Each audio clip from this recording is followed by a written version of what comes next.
Hello students, welcome back to the channel of Skylight Educators and to the video number 3 of the CUT accounts practice series. Start करते हैं from the question number 21. देखिए, so give the average period in months for charging interest on drawing for the same amount withdrawn at the beginning of each month. So ये basically average period method का question है. हमें average period calculate करने के लिए क्या है when the fixed amount is withdrawn at the beginning of each month. तो each month के beginning पे जब भी amount withdraw किया जाता है तो हमारा average period is 6.5 या 6.5 मंथ। अभी आता कैसे, मैं आपको वो कैलकुलेट करके दिखा देता हूँ। जैसे for example April, May, June, July, August, September, October, November, December, Jan, Feb and March. देखो, सो ये क्या कह रहा है, कब विड्रॉ हो रहा है, same amount withdrawn at the beginning. So beginning का मतलब क्या हुआ कि फर्स्ट ड्रॉइंग जो है वो कब विड्रॉ हुआ, फर्स्ट अप्रैल, देन फर्स्ट मई, फर्स्ट जून, ऐसे करते करते फर्स्ट मार्च तक अमाउंट विड्रॉ किया गया। सो time left after the first drawing, formula is time left after the first drawing plus time left after the last drawing divided by 2। so अप्रैल से लेके up to 31 मार्च हमें calculate करना है 12 month, and last drawing जो है first March पे है, तो यहाँ पे 1 आ गया, तो ये हुआ 6.5। सो this is the correct answer, 6.5 month. आगे चलते हैं। Okay, so next is give the average period in months for charging interest on drawing for the same amount withdrawn at the mid of each month। बिल्कुल same वही case है जो हम लोगों ने पहले किया, सिर्फ डिफरेंस क्या है, पहले बिगनिंग था, अब क्या है, अब मिड है, राइट। सो अब कैलकुलेशन कैसे होगी, देखो जरा ध्यान से। मिड के केस में कहां पर है calculation, so first withdrawal is on 15th of April and last is 15th of March। so time left after the first drawing is 11.5 months, क्योंकि ऊपर के 15 दिन हम लोग छोड़ देंगे। Last is 15 days plus half month, 0.5 divided by 2 is equal to answer is 6। तो अगर ऐसा ना हो कि अगले क्वेश्चन में एंड पूछा जाए तो मैं एंड भी आपको एक्सप्लेन यहीं पर कर देता हूं, बाय चांस अगर एंड भी आ जाता है। सो यहाँ पर फर्स्ट मंथ जो है वो हम लोग छोड़ देते हैं। सो 11 मंथ हमारे पास बचते हैं एंड लास्ट में इट इज 0, तो divide by 2 answer is 5.5 for the end.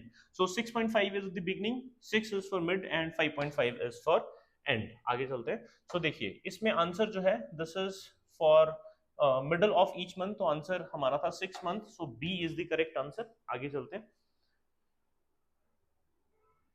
Okay, so again end ही आ गया, बाय चांस मुझे मालूम नहीं था एंड आएगा।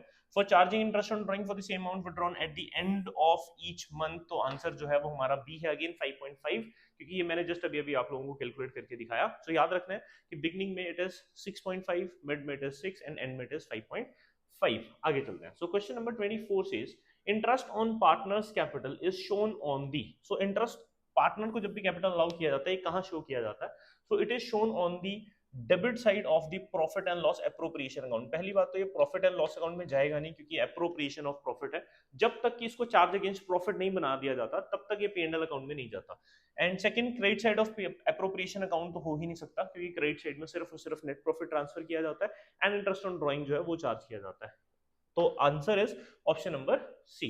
अब चलते हैं आगे क्वेश्चन नंबर 25 की तरफ। तो question number 25 says a partnership deed provides for payment of interest on capital but there was a loss। okay, so ये interest on capital के cases में है। so ये पूरा का पूरा एक complete topic है। when first पहला होता है basically when partnership deed is silent regarding the interest on capital, तो वहां तो हम allow नहीं करते। second होता है when it is provided by the deed। so ये क्या कहता है, it is provided by the deed but silent है regarding the treatment as charge और अप्रोप्रिएशन। तो उसमें पहला पॉइंट आता है इन केस ऑफ लॉस, तो answer is it is not allowed, right. So 5, 9, 6 कुछ भी नहीं, no interest on capital will be allowed. So option is A, ठीक है। सो इसके लिए ध्यान रखना है कि ये केसेस डिफरेंट हैं, ठीक है। आगे चलते हैं क्वेश्चन नंबर 26 की तरफ। Okay, so 26 question says Vibha and Asha are partners in a firm. Asha withdrew rupees 1000 at the end of each quarter। quarter के end में इसने withdraw किया है। Interest on drawing will be calculated for the average period। हमें average period calculate करना है, interest नहीं calculate करना। देखो, so पहले quarters बनाते हैं फटाफट। अप्रैल, May, June, July, August, September, October, November, December and Jain, Feb and March. देखो, सो 1000 विड्रॉ किया जा रहा है एंड ऑफ ईच क्वार्टर, यानी कि ये जो फर्स्ट क्वार्टर है इसके एंड पे, यहाँ पे। ऐसे ही सेकंड क्वार्टर के एंड पे, थर्ड क्वार्टर के एंड पे एंड फोर्थ क्वार्टर के एंड पे। अब एवरेज पीरियड का कैलकुलेशन क्या है, time left after first drawing. अब यहां से लेकर 31 मार्च तक टाइम देखो, ऊपर के 3 महीने छोड़ दो, कितने रह गए, 9 प्लस एंड में जब ड्राइंग हुई लास्ट ड्राइंग, तो हमारे पास टाइम पीरियड बचा नहीं, तो 9/2 इज 4.5 मंथ्स, ठीक है। सो 4.5 इज ऑप्शन नंबर बी। सो इस तरीके से जो है वो आपके लिए कैलकुलेशन आसान हो जाएगी। अगर अगली बार आपको करनी हो तो इस तरीके से आप क्वार्टर्स में डिवाइड कर लीजिए, टाइम को मेजर कीजिए, डायरेक्टली सॉल्व कर लीजिए। डन, आगे चलते हैं। So question number 27, Asha and Deepti were partners in a firm sharing profits and losses in the ratio of 3:1, their fixed capital were rupees 3 lakh and 2 lakh. हमारी capitals fixed है यहाँ पे, and they were entitled to interest on capital at the rate 10%, and the firm earned a profit of rupees 20,000. ठीक है, हमसे पूछा गया दीप्ति का, यानी कि सेकंड जो हमारा पार्टनर है उसका इंटरेस्ट कितना होगा। देखो आप यहाँ पर देखिए इसकी कैपिटल कितनी दी गई है, 2 लाख रुपीस दी गई है, राइट। सो 2 लाख के ऊपर कितना इंटरेस्ट बोला गया आपको, 10%। अब आप क्या करोगे, डायरेक्टली इसको 20,000 जो है वो कैलकुलेट कर दोगे और ऑप्शन नंबर जो सी है उसको टिक भी कर दोगे, बट एक्चुअल में दिस आंसर इज इनकरेक्ट। अब ये इनकरेक्ट क्यों है मैं आपको वो बताता हूं। देखो ये जो केस है ये इनएडिक्वेट प्रॉफिट्स का केस है, क्योंकि हमारे पास प्रॉफिट ही कितना है 20,000 और इंटरेस्ट ऑन कैपिटल ये तो सिर्फ और सिर्फ किसका है, दीप्ति का। व्हाट अबाउट आशा, आशा की कैपिटल है कितनी, 3 लाख है। सो 3 लाख के ऊपर भी अगर आप 10% कैलकुलेट कर लोगे तो कितना बन जाएगा, 30,000। सो अब 30,000 इसको इंटरेस्ट देना है, 20,000 इसको देना है, बट टोटल हमारे पास प्रॉफिट ही कितना है, 20,000। So this is the case of inadequate profits. Done. So क्योंकि इंटरेस्ट ऑन कैपिटल हमें कहीं पे भी चार्ज अगेंस्ट प्रॉफिट नहीं बोला गया है, तो इसलिए पूरा का पूरा अलाउ नहीं करेंगे। हमें सिर्फ और सिर्फ कितना अलाउ करना है, इन दी रेशो ऑफ इंटरेस्ट। तो अब रेशो ऑफ इंटरेस्ट देखनी हमें क्या बनती है। देखिए सो हमारे पास जो टोटल इंटरेस्ट बनता है वो कितना बनता है, देखो टोटल इंटरेस्ट ऑन कैपिटल बनता है 50,000, इसमें से दीप्ति का जो शेयर है वो कितना है 20,000। आउट ऑफ प्रॉफिट कितना है, ये हम यहाँ पर मैं क्या लिख रहा हूँ, यहाँ पर मैं प्रॉफिट लिख रहा हूँ, ठीक है। सो प्रॉफिट कितना है हमारे पास 20,000। सो हम कितना देंगे इसको 2/5 ऑफ 20,000, ठीक है। सो इसको सॉल्व कर लेते हैं, हमारे पास ये आ जाएगा 5428। सो आंसर इज 8,000, ठीक है। So correct answer is option number B. तो ये ध्यान रखना, मैं इसको डबल टिक कर रहा हूं, पहले हमने यहाँ टिक किया था। So this is not the correct answer, correct answer is D, B point, ठीक है 8,000। तो ये याद रखना है कि सिर्फ और सिर्फ इनएडिक्वेट का प्रॉफिट का केस है जब हम लोगों को रेशो ऑफ इंटरेस्ट निकालनी पड़ती है।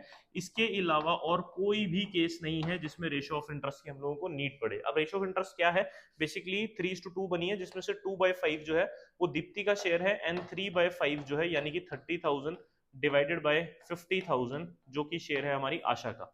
तो आशा का शेयर बनेगा 12,000, दीप्ति का शेयर बनेगा 8,000। क्योंकि हमारे से सिर्फ और सिर्फ दीप्ति का पूछा गया तो हमने 8,000 को टिक किया। चलो आओ, ठीक है, ऐसा क्वेश्चन बोर्ड में भी आता है, ध्यान रखिएगा। चलिए आइए, interest on partners drawing is shown on the, okay. So profit and loss account तो हमारा आंसर ही नहीं है, so it is shown on the credit side of the profit and loss appropriation account. Debit भी हमारा जो answer है वो नहीं है। सो credit side of the profit and loss appropriation में इंटरेस्ट ऑन ड्राइंग को शो किया जाता है। ऐसा ही similar equation interest on capital का भी था, ठीक है। सो ध्यान रखना है जब भी इस तरीके के क्वेश्चन आता है। देखिए so interest on partners capital में भी पॉइंट था, debit side of the profit and loss appropriation account है, एंड इंटरेस्ट ऑन ड्राइंग जो है वो क्रेडिट साइड है। चलो वापस आते हैं। सो हम पहुंच गए हैं क्वेश्चन नंबर 29 पे। सो 29 सेज, ये गारंटी ऑफ प्रॉफिट का क्वेश्चन आ गया। So X and Y are equal partners, Z is admitted for 1/4 share and guaranteed amount of rupees 30,000। तो इसको प्रॉफिट कितना मिलने वाला है, 30,000 मिलने वाला है। The profit for the year ended 31 March 19 is 1 lakh rupees. तो पहले तो जेड का शेयर निकालते, देखिए सो अगर टोटल फर्म का प्रॉफिट 1 लाख है तो इसमें से जेड का जो शेयर है वो कितना हुआ 1/4, यानी कि कितना हो गया 25। अब आप चेक कीजिए कि आपने इसको गारंटी दी थी कितने की, 30,000 की, इसको मिला कितना 25। सो 5,000 इज बेसिकली डेफिशिएंसी, है ना। अब ये डेफिशिएंसी बियर कौन करने वाला ये देखते हैं। सो ये गारंटी किसने दी थी, Z is admitted for 1/4 share with a guarantee amount of 30,000 and the profit for the year ended 31st March 19। ये this guarantee is given by the firm, ये किसी पर्टिकुलर पार्टनर ने नहीं दी, बट हमसे पूछा गया है share of profit of X, सिर्फ X का प्रॉफिट बताना हमें। तो अब आप चेक कीजिए कि अगर टोटल फर्म के प्रॉफिट 1 लाख रुपए में से 25,000 जो है वो पहले हमने Z को दे दिया, तो बचा कितना हमारे पास 75,000 बच गया। तो ये 75,000 किसका है, ये एक्स और वाई का है। सो एक्स और वाई को 75,000 में से कितना मिलना चाहिए, 37,500 हुआ इसका, एंड 37,500 हुआ इसका, क्योंकि ये दोनों पार्टनर कौन थे, ये पार्टनर इक्वल प्रॉफिट शेयर पे थे। अब दोनों ने तो बांट लिया, लेकिन अब ये जो 5,000 की डेफिशिएंसी है, क्योंकि यहाँ कोई भी प्रॉफिट शेयरिंग रेशो नहीं दी गई, तो इनकी आपसी प्रॉफिट शेयरिंग रेशो में ही डेफिशिएंसी मीट की जाएगी। तो 5,000 की डेफिशिएंसी एक्स कितना देगा, एक्स देगा 2500, एंड y भी कितना देगा, y भी देगा 2500, ये याद रखना है, ठीक है।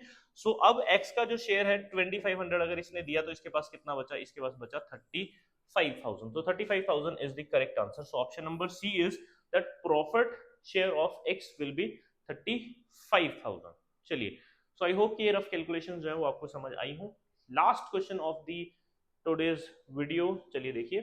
So XYZ are partners in a firm sharing profits and losses in the ratio of 6:1. X is guaranteed a profit of rupees 15,000 to Z. X ने guarantee दिया, X guaranteed a profit of rupees 15 to Z. Z को guarantee मिली है, X ने दी है. Net profit for the firm year ending 31st March is 99,000. So 99,000 के base पे पहले तो X, Y और Z तीनों का ही शेयर हम लोग निकाल लेते हैं. ठीक है. सो फर्म का जो प्रॉफिट है दैट इज 99,000 और इसको 641 में डिवाइड करेंगे. 6 और 4 10 और 1 11, 9,000 इंटू 6. सो 54,000 हुआ इसका शेयर.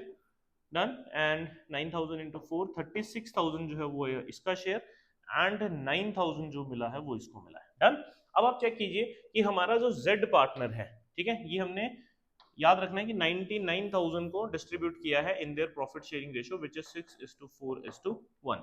अब आप चेक कीजिए कि Z को गारंटी कितनी मिली है, 15,000 की. अब ये गारंटी दी किसने, X ने गारंटी दी है, सिर्फ और सिर्फ इस पार्टनर ने गारंटी दी. ठीक है. सो कैलकुलेशन देखिए. अब 15,000 की गारंटी थी और 9,000 इसको प्रॉफिट मिल चुका है, तो इसकी डेफिशिएंसी कितनी हुई, सिर्फ और सिर्फ 6,000 की डेफिशिएंसी. तो 6,000 कौन देगा, ये इसको, ये पहला पार्टनर देगा. तो अब इसके पास प्रॉफिट कितना बचा, 48,000. इसने कुछ नहीं दिया, जीरो. तो इसके पास पूरे के पूरे 36,000 एज इट इज है और इसका प्रॉफिट शेयर हो गया अब 15,000. अब चेक करते हैं हमारा क्वेश्चन हमसे डिमांड क्या करता है.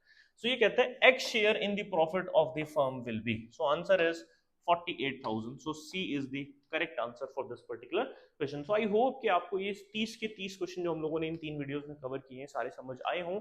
ऐसे ही और क्वेश्चन करने के लिए कंटिन्यू करते रहिए. मिलेंगे अब हम लोग डे 4 यानी कि वीडियो नंबर 4 पे और यहीं से हम लोग क्वेश्चन जो है वो कंटिन्यू करेंगे फंडामेंटल्स के.